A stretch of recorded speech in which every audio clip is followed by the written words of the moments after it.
Karren Brady, 52, underwent a full-body MRI scan in 2006 as part of a medical screening, with a potentially fatal cerebral aneurysm being discovered. The Apprentice star has recalled the traumatic period of her life in a new interview and how the experience made her look at life differently. Karren has 2 children with her husband Paul Pesky-Solido, named Sophie and Paolo.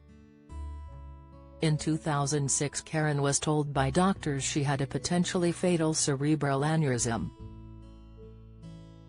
An aneurysm is a bulge in a blood vessel caused by weakness in the blood vessel wall. Speaking to Sheer Lux about the experience, she said, "Back in early 2006, I got a big shock when I went for an MRI scan and doctors discovered a potentially fatal cerebral aneurysm. In fact, they told me it was a miracle I had survived the births of my 2 children. I underwent urgent neurosurgery to prevent the aneurysm from rupturing, made a full recovery and was back at work about a month later." Karren then discussed how she coped during this difficult period in her life. She continued, "In my own way, I coped by breaking it down into 3 component parts. The first was accepting what was happening. The second was coming up with a treatment plan, and the third was finding a way to move on with my life.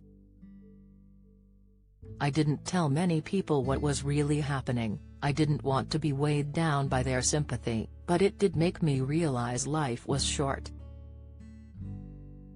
Karren joined The Apprentice in 2007, replacing Margaret Munford, and has been a firm favorite on the show since.